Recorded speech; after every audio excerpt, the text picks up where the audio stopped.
Y Dios habla desde que entramos acá. Dios no solamente habla a través de la alabanza o a través del sermón. Dios habla desde el momento en el que tú decidiste levantarte. Dios está hablando en nuestra vida. Y es impresionante, claro, yo sé de lo que voy a hablar. Yo sé cuál es el sermón. Los muchachos de la alabanza no saben, ellos eligieron las canciones durante la semana. Y lo que ellos no saben es que cada tema que ellos ministraron hoy, cada alabanza, yo siento en mi corazón que tiene una línea con el sermón. Esto no es con el propósito de, no sé, usted sabe que yo tengo algunos problemas con el misticismo, ¿no? No, es Dios dirigiendo todo para hablarnos a nuestra vida. Y de lo que yo quiero hablar hoy es un sermón basado en todo el libro de Filipenses y lo he titulado Victoria. ¿Y cuál fue la primera canción? Victoria. Sobre las dificultades. Parece un tema cliché. No hay una fórmula mágica. No hay los 5 pasos del éxito para superar las victorias. No lo hay. Pero sí tenemos ejemplos de cómo hombres y mujeres lucharon. Y quizás para muchos esta semana no haya sido muy buena. Quizás para muchos esta semana ha sido una semana de crisis. Y los mejores momentos para que nuestra fe se fortalezca son las crisis. Porque yo no tengo duda, y me puedo estar equivocando, pero todos los que estamos aquí en algún momento nos acercamos al Señor porque estábamos en crisis. El libro de Filipenses, como muchos sabemos, solamente a manera de generalidad, es una de las epístolas que se escribió desde la cárcel. Así como Filimón, eso no es muy híbrido entre Filipenses y Filemón, Colosenses y Efesios. De hecho, algunos comentaristas dicen que la tinta se le acabó y terminó de escribir un poco allí con la sangre de su tobillo. En otra fue Marcos, el que terminó de escribir algunas cartas de Pablo. Algunas traducciones también hablan de eso. Filipos tiene la cualidad de ser la primera ciudad evangelizada en Europa, en uno de los viajes misioneros de Pablo. Entonces eso tiene gran relevancia y gran importancia. Esta ciudad de Filipos lleva el nombre del papá de Alejandro Magno. Alejandro Magno, el papá, Filipo. Y fue el conquistador del mundo conocido.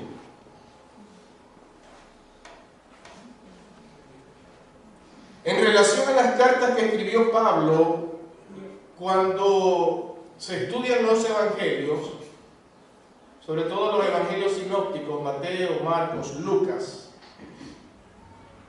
hay un documento al que se le da una incógnita, que es el documento Q, para poder ver la veracidad interna del libro, para ver la autenticidad histórica y todos los elementos hermenéuticos que cualquier texto necesita tener para saber quién realmente lo escribió, cuándo lo escribió. Se usan las cartas de Pablo. ¿Por qué? Porque las cartas de Pablo comenzaron a aparecer en el año 60, entre el año 60 y el año 70 después de Cristo. Y la primera carta de los evangelios que se escribió fue la carta de Marcos. Y Marcos fue compañero de los viajes misioneros de Pablo. Entonces Marcos recibió, entre otras personas, el mensaje a través de Pablo. Por eso Marcos entiende bien lo que es el Evangelio. De manera que las cartas de Pablo, por ahí hay una secta que eliminó todas los demás libros de la Biblia y solamente se enfocan en las cartas de Pablo. Solo el Evangelio, según ellos, está condensado en las cartas paulinas. O sea, desestimaron todos los demás libros. Ahora, los hermanos de la iglesia de Filipos, los filipenses, estaban muy ligados y muy interesados por la vida del apóstol Pablo. De hecho, son los únicos que en la Biblia se reseña que le enviaron una ofrenda al apóstol. Y era una ciudad pequeña, no eran personas adineradas, eran bastante humildes. Y el propósito por el cual escribe esta carta es afirmar su fe. A principio de año yo me propuse que cada sermón tuviera un impacto en nuestra fe, para fortalecer nuestra fe. Y en el desarrollo hemos invertido tiempo ministrando a la familia, hemos invertido tiempo ministrando en otras áreas, pero mi propósito es que nuestra fe se fortalezca. Que tú puedas decir, yo tengo una fe sólida. Además, él quería animarles a andar como corresponde, a caminar, a vivir una vida cristiana como debe ser. Libres de prejuicios, libres de apariencia, libres de dogmas. ¿Por qué? Porque qué interesante que el Evangelio siempre ha tenido oposición, y no precisamente de Satanás. El Evangelio siempre ha tenido oposición de las mismas personas que se creen dueños de la verdad. Y cuando Jesús vino y resucitó y envió a los discípulos, y poco tiempo después el apóstol Pablo tuvo ese encuentro especial con Jesús en el camino a Damasco, entonces el Evangelio comenzó a tener una tónica diferente. Eran los caminantes, eran los que también los persiguió Nerón. Y en ese sentido, las persecuciones del Imperio Romano hacia los cristianos marcó una pauta. El hecho de que cualquier persona que se dijera cristiano era sinónimo de un enemigo del imperio. No era enemigo del Estado judío, era enemigo del Imperio Romano. Sin embargo, el Evangelio tuvo otra oposición, y era de los mismos judíos. Estos que querían mantener las tradiciones, estos que querían mantener la fe solamente buscando y esperando al Salvador.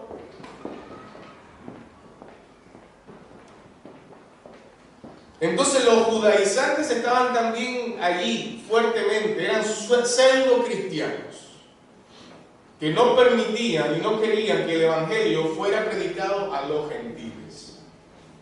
Ese es más o menos el contexto general. Pablo se presenta en esta carta como siervo.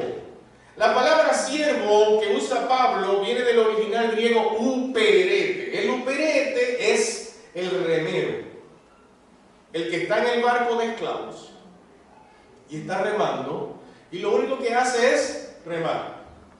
No hace nada más. Está encadenado y muere remando. Murió, lo cambian y ponen a otro con grillete y rema. No hace nada más.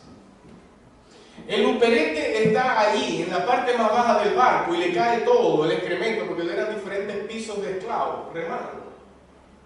Todo, ellos comían, ellos dormían, ellos hacían todo ahí. Entonces, qué interesante que el apóstol Pablo se presenta a sí mismo como un esclavo que no tiene opción de decisión, que no tiene propósito más que obedecer, remar y remar y remar. Esa es la condición del apóstol Pablo. Ahora, en cuanto a ¿qué apunta esta carta? Esta carta apunta a tres aspectos importantes. Cuando usted lea la carta de Filipenses, piense en estos tres aspectos. Número uno, lo más importante y el centro del Evangelio es la cruz. Ahora, no el pedazo de madera. Es lo que significa la cruz. Es la muerte de Jesús. Es el sacrificio de Cristo en la cruz del Calvario. No hay otro mensaje más importante en toda la Escritura que el mensaje de redención. Otro elemento importante en la carta es la obra del Espíritu Santo. ¿Quién es el Espíritu Santo? Y yo no voy a entrar en el debate teológico. Cada uno debe tener su experiencia personal con el Espíritu Santo. Y el otro elemento es la esperanza cristiana. Eso como manera de introducción. El apóstol Pablo está preso, le está hablando a un grupo de cristianos que se encuentran en una ciudad pequeña, donde la fe se está viendo vulnerada o golpeada por dogma, por doctrina, de los que son más retrógrados o dogmáticos, que eran los judaizantes. Porque los judíos estaban esparcidos, se habían esparcido en muchas ciudades. Y el pensamiento helénico hizo que hubiera un idioma común y una forma de pensar casi que igual. Número 1. Pablo nos enseña con esta carta a tener convicción. Lo hablé un poco el domingo pasado también. ¿Quién tiene realmente el control de tu vida? Podemos decir de la boca para afuera que Dios tiene el control. Pero realmente Dios tiene el control de tu vida. Y tiene el control sobre las circunstancias. Miren el versículo 6 del capítulo 1.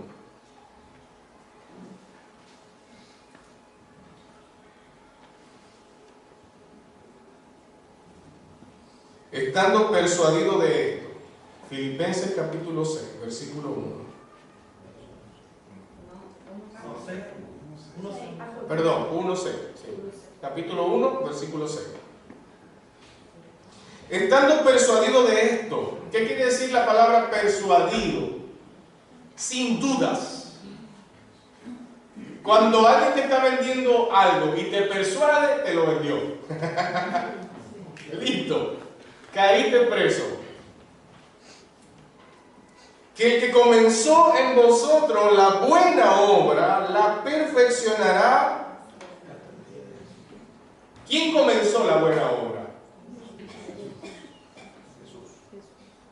Y si Él la comenzó, Él la va a perfeccionar. La palabra perfeccionar quiere decir, la va a terminar. La va a completar. El que la comenzó. No la comenzaste tú. No la comenzaron tus padres el día que te gestaron. O el día que te criaron. El que comenzó la buena obra. Y es una obra buena. Porque hay algunos que la obra no es muy buena, sobre todo cuando son mal criados, ¿verdad? Muchachos mal criados. No están haciendo un buen trabajo los papás. En cambio, este padre que tenemos nosotros no es alcahuete, nos va a ajustar, para no decir otra palabra. La obra perfecta que ha iniciado Jesús en nuestra vida va a ser culminada. Pablo tiene esta convicción porque está persuadido de esto.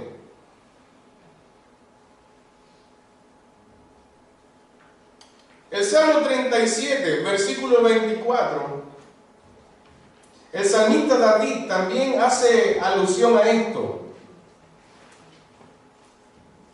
Salmo 37, verso 24.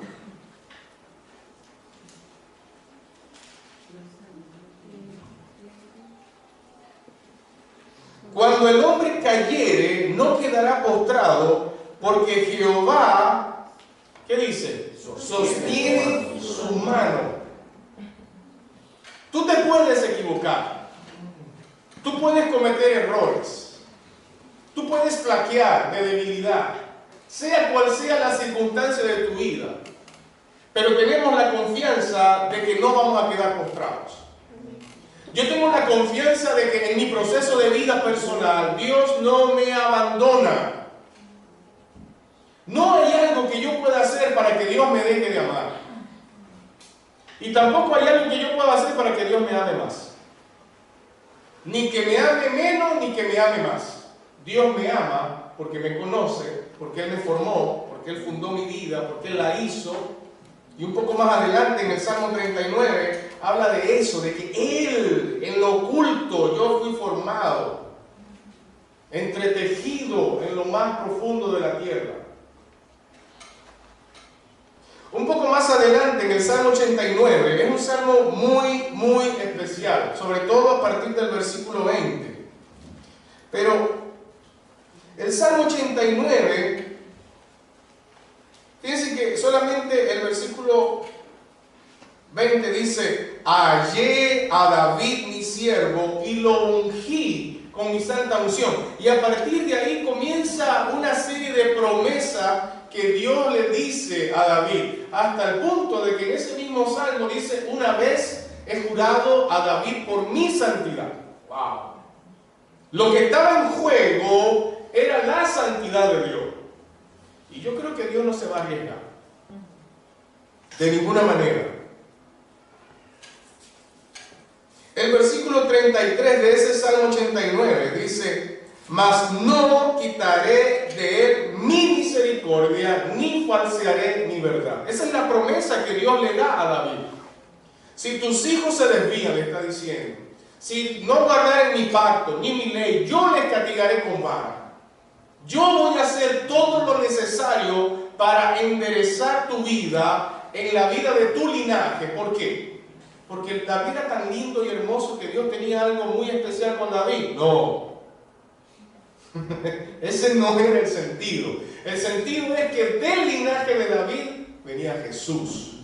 Esta promesa que Dios le hace a David es su palabra poniéndose adelante. De manera que yo logro entender que cuando Dios me promete algo a través de su palabra, lo cumple. Lo cumple.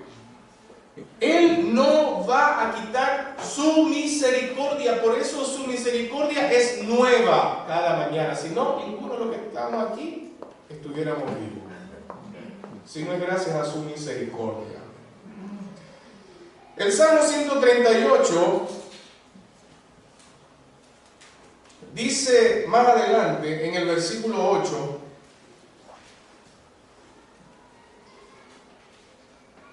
¿lo tienen?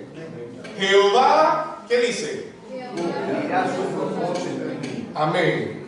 Tu misericordia, oh Jehová, es para siempre. No desampares la obra de tus manos. La obra de tus manos. Por eso son textos que son bien transversales, ¿no? Y hay un elemento teológico bien interesante, que es la analogía de toda la Biblia. Podríamos sacar todos los textos que hablan de esto, pero tardaríamos días. Estoy usando solo 3 textos. Jehová cumplirá su propósito, porque el que comenzó la buena obra la cumplirá, la perfeccionará. ¿Por qué la va a perfeccionar? ¿Por qué va a cumplir su propósito en mi vida? Porque su misericordia es para siempre. Y es un clamor que le hace el salmista: no desampares la obra de tus manos. En la condición en la que estaba David, podríamos hacer un exégesis solo del Salmo y poder descubrir cómo estaba David, porque muchas veces no estaba bien. Estaba en condición de pecado extremo. Estaba alejado de Dios, pero su misericordia lo alcanzaba. Pablo tenía la confianza: estoy persuadido de esto, que el que comenzó, y eso es lo que él quiere transmitir a los hermanos de Filipo, y es lo que el Espíritu Santo a través del apóstol Pablo nos quiere decir en esta mañana. Que el que comenzó la obra sabe lo que hay que hacer.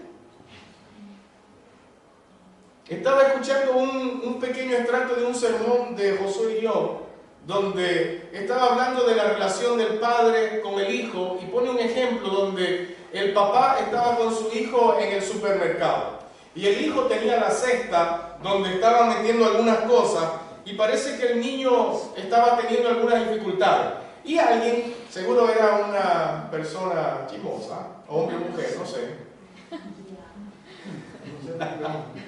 Que lo mire y diga, este padre. Siempre hay, ¿no? Que te mira. ¿Cómo usted va a permitir que su hijo lleve esa carga? ¿Qué padre tan indolente, inconsecuente? ¿Cómo va a dejar que su hijo lleve la carga tan pesada? Esto es una moraleja nada más, ¿no? Yo creo que, no sé si pasó, pero sirve para el sermón. El niño la mira a la persona y le dice, tranquilo o tranquila, que mi papá sabe hasta qué punto yo puedo llevar la cesta. Mi papá sabe que cuando ya no pueda más, Él la va a cargar por mí. Ese es Dios. Él sabe hasta dónde tú puedes cargar el peso de tu cesta. Y cuando Él sepa y Él vea que ya tú no puedes, entonces Él la va a cargar por ti. Pero no puedes esperar que te la esté cargando todo el tiempo. No. Cuando Tina está a punto de llegar a la casa, Salomé y Samantha ayudan a recoger la sala rápido. Eso parece un campo minado, un campo de guerra, después que pasaron puros tanques. ¡Rápido! ¿Por qué? Porque las mamás tienen la cualidad de que llegan a recoger todo. ¿Y qué es lo que va a decir la mamá? No puede ser, Diego, no habéis recogido nada. No, eso no es mío, eso es de ella. Así que recojan su cuestión rápido, y ya, rápido, guarden todo en el cuarto. Y eso comienzan a recoger, claro, después de eso te lo tiran por el cuarto, encima de la cama. Entonces igual tengo. Porque a lo que entra en el cuarto, dígame, ¿qué es esto? Pero yo las pongo a recoger. En estos días llegué del trabajo a las 6 de la mañana. Papi, tenemos hambre. Bueno, prepárense el desayuno ustedes. Ya Salomé tiene 9 años. No, eso no se lo dice. Vayan a preguntarle a la abuela y a la tía qué le puede dar de comer. Dios sabe dónde está tu carga. La dificultad se presenta cuando tú dejas de ver a Dios en tu proceso. La dificultad se presenta cuando tú crees que Dios se olvidó de ti y ya Dios no te ha ayudado más. Entonces necesitamos tener, para poder superar las dificultades y tener victoria, necesitamos primero tener la confianza, la certeza, la convicción de que Dios está presente. Número 2, todas las dificultades, dice el apóstol Pablo, tienen un impacto para bien.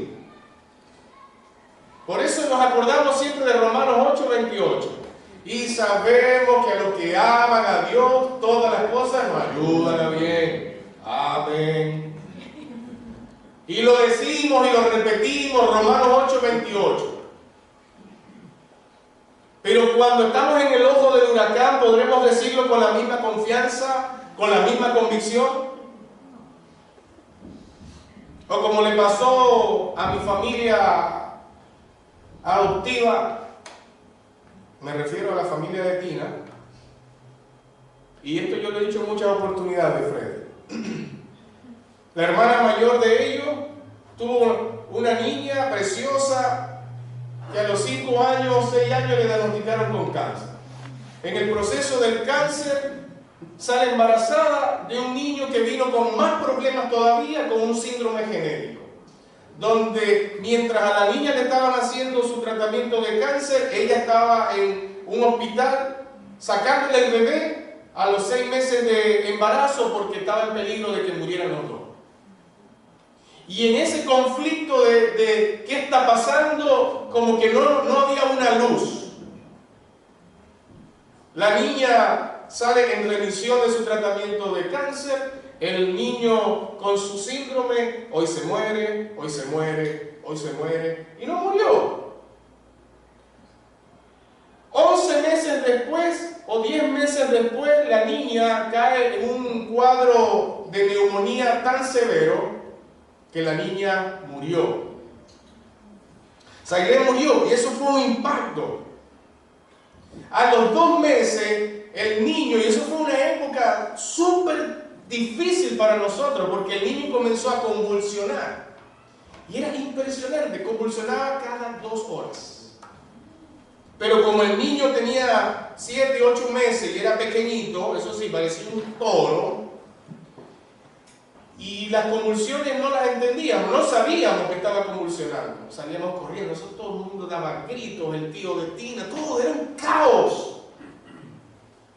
Y yo al hospital con la hermana de Tina, porque el esposo no podía. Él me decía, yo no puedo manejar, vamos. Y yo me quedaba con Sonia. Y a veces, porque fueron varios días hospitalizado el bebé, eran las 1, las 2 de la mañana, y Sonia me llamaba, me decía, necesito que vengas. Y yo iba al hospital, me quedaba con ella lloraba, nosotros llorábamos, ella y yo solo. Me regresaba a las 7 de la mañana, llevaba a Tina al trabajo, me iba al hospital y la acompañaba. Y en una de esas noches ella me dice, si Dios se tiene que llevar a mi hijo para que no sufra, yo prefiero que se lo lleve. Yo se lo entrego. Eso es una convicción de que Dios tiene el control, aunque hay un dolor profundo. Y yo le dije, bueno, vamos a orar, que se haga la voluntad de Dios. Que sea lo que Dios quiera de verdad. 2 meses después de la muerte de Sailé, Tomás muere. ¿Cómo tú le puedes decir a una persona, a una madre, que eso tiene un plan? ¿Qué Dios es ese? ¿Qué Dios es ese que te dice, en mí todas las cosas te ayudan a bien? Yo recuerdo que eso fue un sábado, de sábado para domingo yo fui a la iglesia, busqué al pastor y le dije, pastor, porque yo presenté a los 2 niños, a Sailé y a Tomás, un domingo yo los presenté al Señor. Y le dije, pastor, acaba de morir el bebé. Ya él sabía que la niña 2 meses atrás había muerto. Él no tenía palabra, él me decía, yo no entiendo esto. Un hombre como él, con la vida, con la experiencia que tenía él. Y le decía, pastor, yo no lo sé tampoco, pero Dios sí lo sabe. Podemos decir que todas las dificultades ayudan para bien. Miren, Dios le dio una fortaleza a la familia entera. Dios le dio una fortaleza a Sonia, a su esposo, Johanny, de una manera que solamente Dios lo puede hacer. De esto no hacemos un circo. Algunos miran la vida de Job y solamente miran cómo terminó. Que tenía 10 veces más, tuvo 10 veces más. A mí me gustaría preguntarle a Job, cuando lo vea allá en el cielo, si esa reseña que se hizo de él, que Dios le dio 10 veces más, pudo mitigar el dolor de haber perdido toda su familia. Porque hacemos un circo de esto. No te preocupes, porque Dios te va a dar 10 veces más y nos quedamos mirando solo el beneficio. Ese es un Dios macabro si yo lo presento de esa manera. Hay cosas que hoy no logro entender. Hay cosas que sin duda hoy no logramos entender. Pero yo quiero invitarte a algo. Relájate. Quédate tranquilo. Espera. Espera a que Dios disipe el panorama. Espera a que Dios te dé luz. Y como esa, muchas historias. La más reciente, una joven contándome una experiencia también de su familia similar. Y ella me dice, ¿cómo puedo interpretar esto? Porque todos me dicen que Dios le envió esa prueba. Yo le dije, ese no es el Dios que yo conozco. Dios puede hacer todo, pero muchas veces se reserva hacerlo todo. Y eso es lo que a Él lo hace ser Dios. Lo que yo sí creo, le dije a ella, y estoy seguro de esto, es que cada circunstancia y cada situación, Dios le saca provecho. Dios utiliza las circunstancias para tratar con nuestro corazón.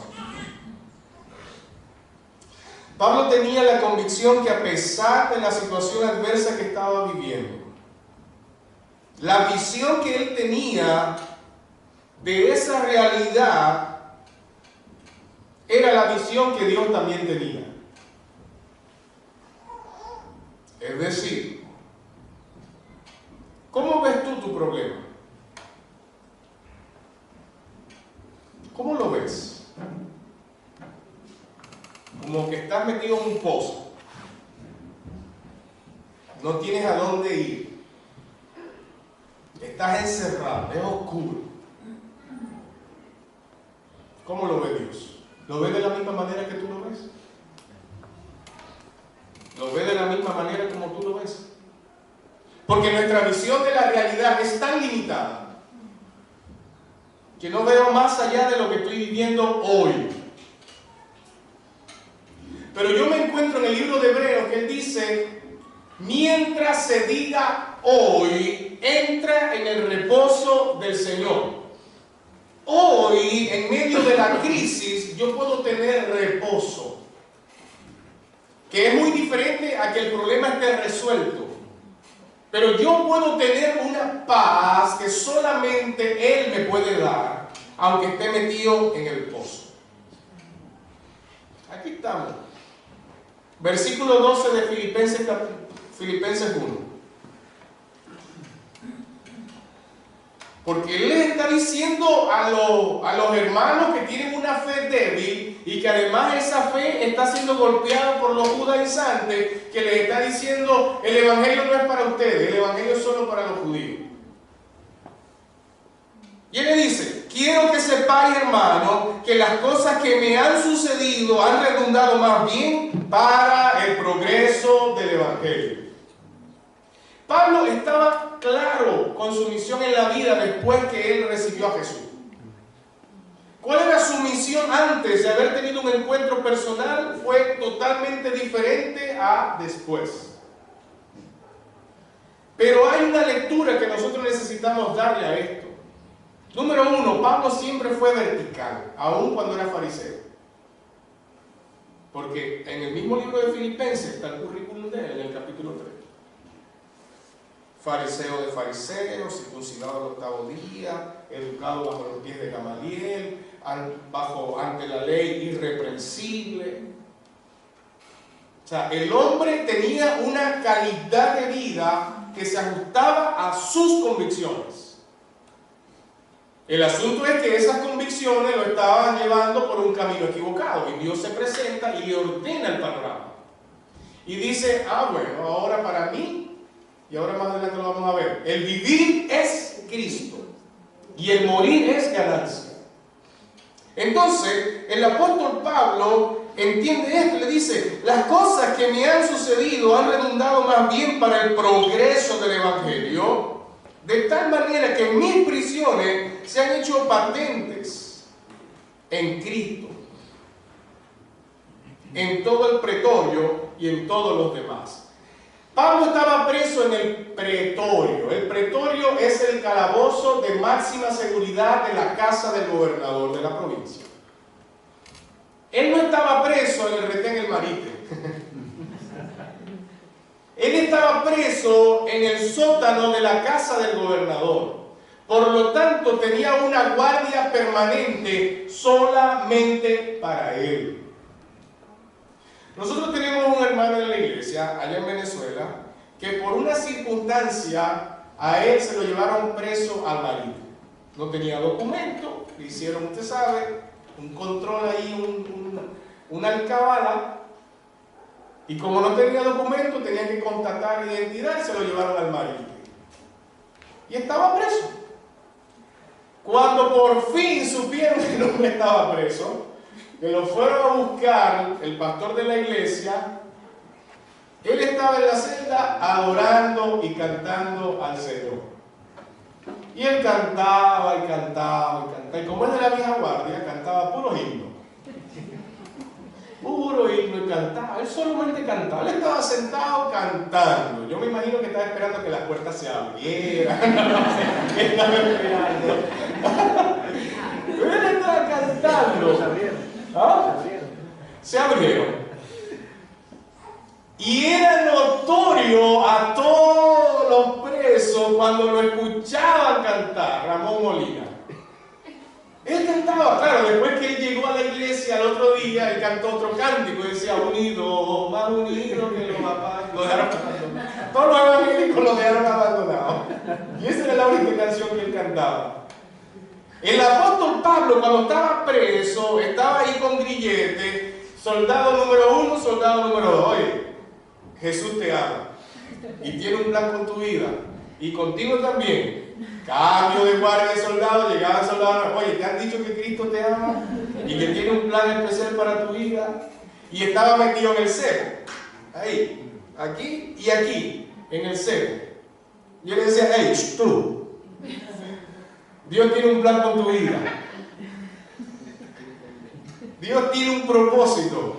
Hermano, estaba ahí. La sentencia no se había dado. Porque hasta ahora no estamos viendo un bestseller. Hasta ahora estamos viendo, sí, Pablo está preso. Pablo estaba en peligro de muerte. Pablo, la sentencia podía ser, decapítenlo.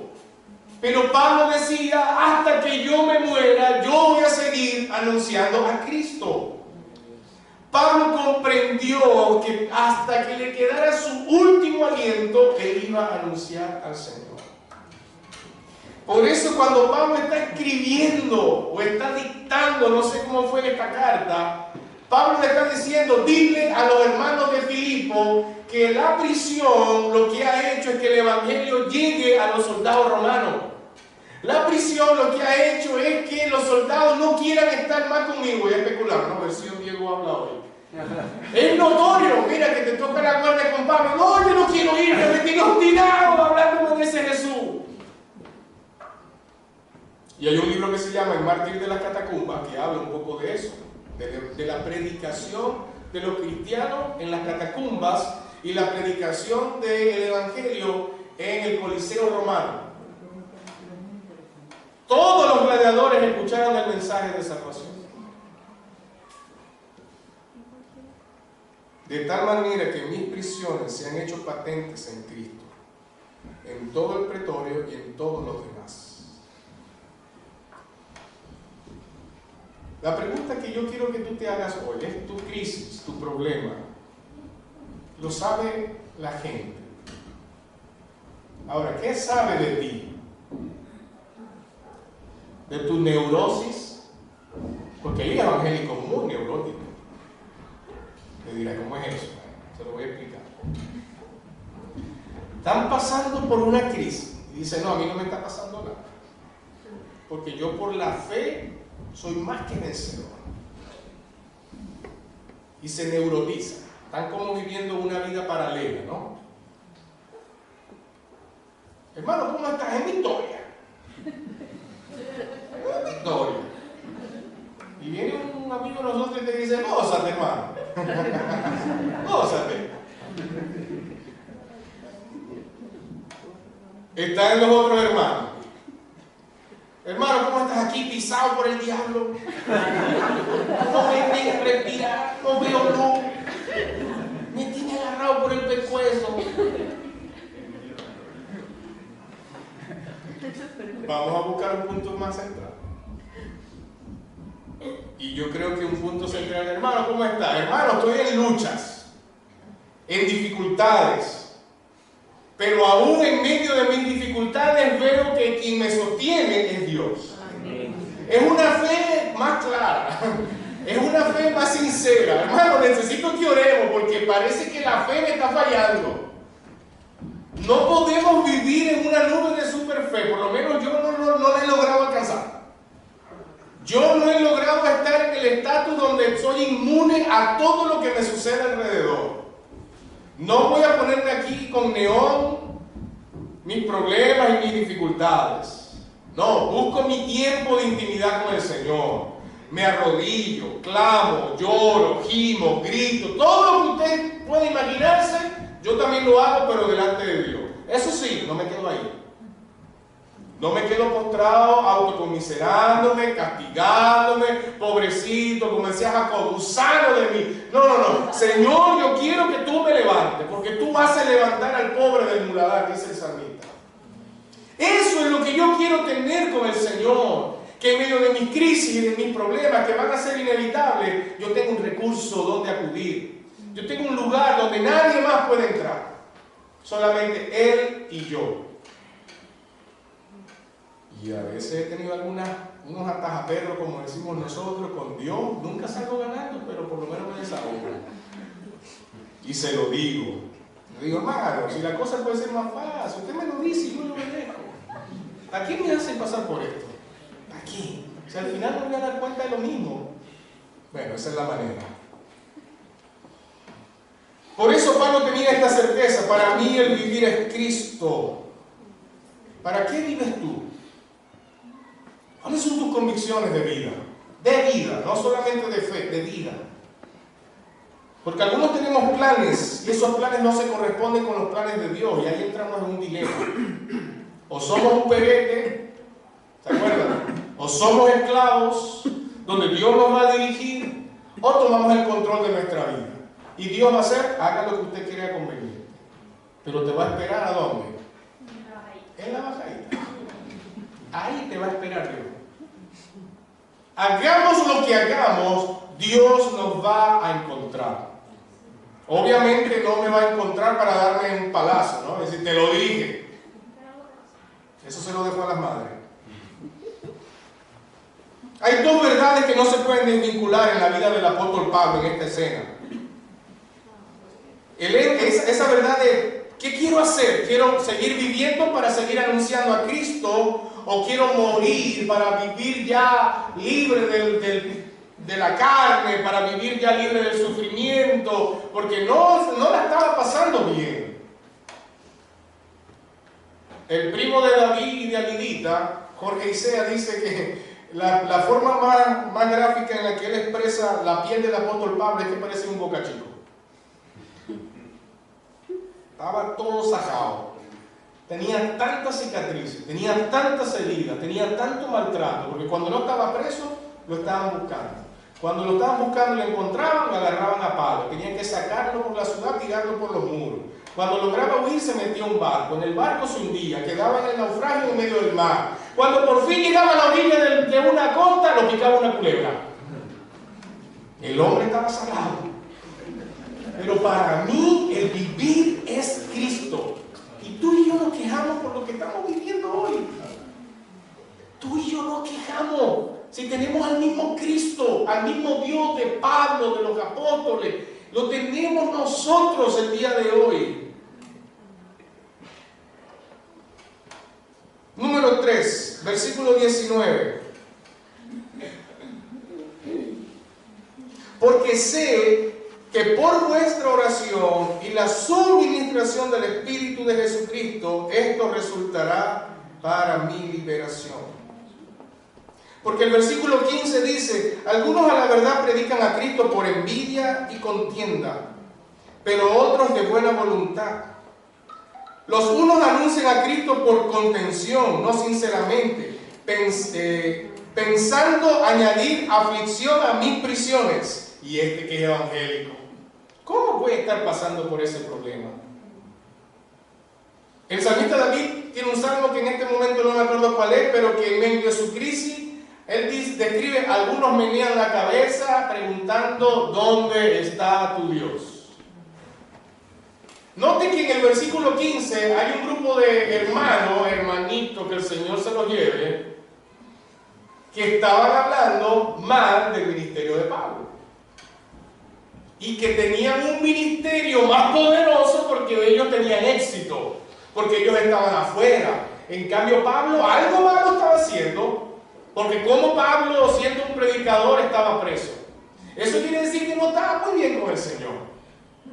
Eso quiere decir que si está pasando por problemas es porque alguna cuenta pendiente, algún pecado oculto, alguna maldición generacional, que yo no creo en eso por si acaso, Algo tendrá que no ha resuelto con Dios y Dios lo está probando para que se arrepienta.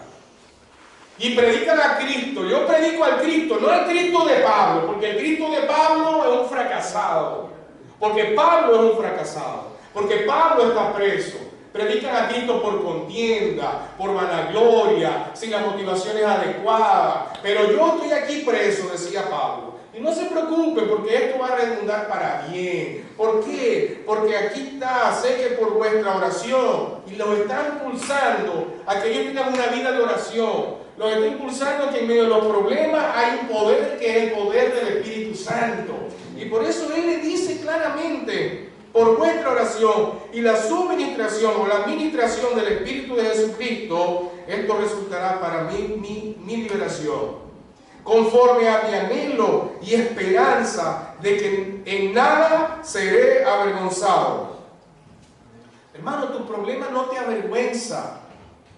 Tu problema dice que eres humano y que necesitas a Dios. Que estás en este mundo afrontando los problemas que en este mundo hay. Tan simple.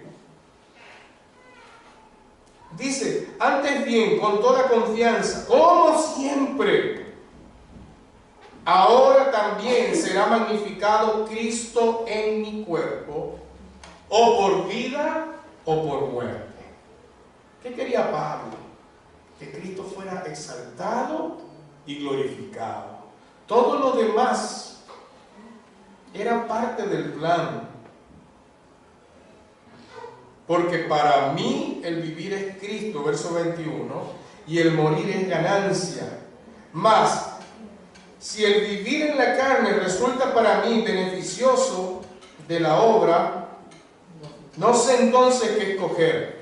Porque de ambas cosas estoy puesto en estrecho, en aprieto, teniendo deseo de partir y estar con Cristo, lo cual es muchísimo mejor. El sufrimiento de Pablo lo hacía pensar que él quería irse, como quizás muchos de nosotros, que pasamos por dificultades y queremos desaparecernos. Por eso Pablo dice en la carta de Corintios, porque esta leve tribulación momentánea, miren la dimensión de tiempo que él veía en sus problemas, esta leve tribulación momentánea produce en nosotros una cada vez más excelente y eterno peso de gloria. Esto es momentáneo lo que tú estás viviendo. Esto es momentáneo. Porque hay algo mejor y es una eternidad con Cristo. Porque hay algo más grande que es verle cara a cara. Y dice, no mirando nosotros las cosas que se ven, sino las que no se ven. Pues las cosas que se ven son temporales. Tus problemas y mis problemas son temporales. Hoy no tienes trabajo, mañana vas a tener. Pero cuando no tengas y cuando tengas, Cristo va a seguir siendo el mismo. Porque Cristo no cambia producto de mis circunstancias. Dios no es un Dios de eventos. Dios no es Dios de momentos buenos. Dios no es un Dios de momentos de clímax, de éxtasis, de no sé, o como dirían los hindúes, de nirvana. No. Dios es un Dios de momentos buenos y de momentos malos. Dios es un Dios de problemas y de dificultades, como es de bonanza y donde todo está bien. Dios es Dios. Ayer estábamos Davidson y yo conversando ahí en la cocina. Y le mostré una foto de hace como 6 años. Hermano, yo estaba corriendo porque la sayuna me estaba persiguiendo. Yo parecía un gancho de ropa. Y yo me decía, hermano, yo le decía, hermano, sí. Yo, para mí el vivir era Cristo y el morir casi que ya era lo único que tenía. Pero yo sabía quién me había traído. Y yo sabía quién era Dios. El mismo que sé hoy en día, que sigue siendo el mismo. Por último, el anhelo y esperanza del apóstol Pablo. ¿Cuál es el anhelo que tenía Pablo? La palabra esperanza en el griego hace referencia a una expectación con la cabeza en alto. ¿Cuáles son estos animales que la suricata? Suricatas están ahí en manada, pero hay uno que está ahí mirando, ¿verdad? Esa es la palabra expectativa. No, bueno, yo tengo la esperanza, la expectativa de que en algún momento Dios va a obrar, pero no hace nada para que Dios obre. Pero no está activo, no está alerta, no está pendiente de lo que Dios está haciendo, porque Dios está haciendo algo en tu vida. Oseas capítulo 2, versículo 14 dice que Dios atrajo al pueblo al desierto para hablar a su corazón. ¡Wow! Lo atrajo, lo llevó, porque el desierto para el pueblo de Israel en ese momento era la única forma de que escucharan a Dios. Lucas capítulo 15, se los leo yo, versículo 20 dice: levantándose vino a su padre, y cuando aún estaba lejos, ¿quién era ese? El hijo pródigo. Cuando aún estaba lejos, lo vio su padre, y fue movido a misericordia, y corrió, y se echó sobre su cuello, y le besó.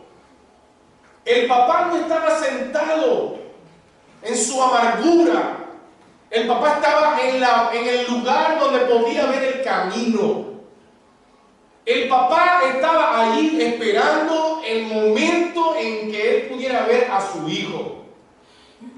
Cuando tú estás en una crisis, en un problema, ¿qué estás haciendo? ¿Te estás olvidando de Dios? ¿Estás caminando a espaldas de Él? ¿O estás expectando lo que Dios puede hacer? ¿O tú estás con una actitud tan pesimista que no logras ver a Dios en el escenario? Pablo dice en Romanos 8:19, porque el anhelo ardiente de la creación es guardar la magnificación de los hijos de Dios. El anhelo. Ambos textos presentan circunstancias donde el significado de una expectativa no es otra cosa sino un deseo ardiente de tener un final feliz. Y la expectativa es anticiparse a la circunstancia. La expectativa es anticiparse al resultado de una circunstancia. ¿Cuál es tu expectativa? Yo quiero entender, yo busqué la palabra expectativa y traté de buscar en mis recursos en ese momento lo que yo más podía, y es estar con la cabeza erguida, mirando que Cristo va a resolver, que Cristo me va a dar una respuesta para que yo pueda darle solución a mi problema. La pregunta es si tú estás viendo a Cristo en tu problema. Un problema que va a ser pasajero. Hermano, cree que tu problema es pasajero, pero lo que es eterno es la misericordia de Dios. Es saber de que Dios está. Entonces, número 1, para hacer un pequeño repaso, tú necesitas tener la convicción de que Dios tiene el control. Y Pablo la tenía bien clara. Él tenía esa certeza. Número 2, todas las dificultades redundan para bien. Porque las crisis, y este es el título de otro sermón, las crisis revelan lo oculto del corazón. Las crisis hacen que salga lo que hay, lo bueno y lo malo. Cuando alguien con quien yo trabajaba en la iglesia me decía, yo no sabía que esa persona era así. No, siempre fue así. Lo que pasa es que ahora lo sacó. Simple. Número 3. ¿Cuál es el resultado que tuvo Pablo? Una vida de confianza, de seguridad de que el Evangelio redundó para su salvación. Fíjense que en el versículo 19, es un detalle que había pasado, dice: porque sé que por vuestra oración y la suministración del Espíritu de Jesucristo, esto resultará en mi liberación. Pablo está diciendo lo que está en Job 13:16, que él mismo será mi salvación.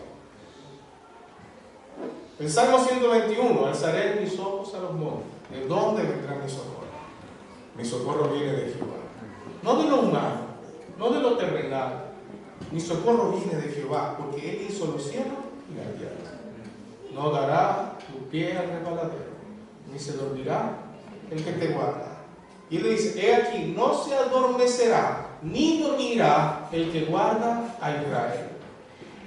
Nuestra confianza tiene que estar puesta en él. Número 4, ya vemos el anhelo y la esperanza, una expectativa. Y por eso las prisiones de Pablo representan para muchos el fracaso de su ministerio. Quizás tu problema representa para otros, y aún para ti mismo, tu fracaso como cristiano, tu fracaso de haber venido a este país. La vergüenza que hay detrás de un problema no nos deja ver a Dios en medio del problema. La tristeza que tenía Pablo, el deseo de morir para dejar de sufrir, también es el resultado de las dificultades. Sin embargo, Pablo, cambiando el sentido de sus prisiones, lo resume de esta manera: mientras mi cuerpo esté en prisiones, Cristo será engrandecido. Por vida o por muerte, sea cual fuera el asunto, no podré perder. Sea cual sea el resultado de tu problema, nunca vas a perder, aunque te mueras en el intento. Aunque pierdas tu vida, va a ser siempre para bien. En otras palabras, siempre tenemos la ventaja, porque el que comenzó la buena obra la va a perfeccionar. Y tenemos y necesitamos estar persuadidos de eso, convencidos. Ponte de pie.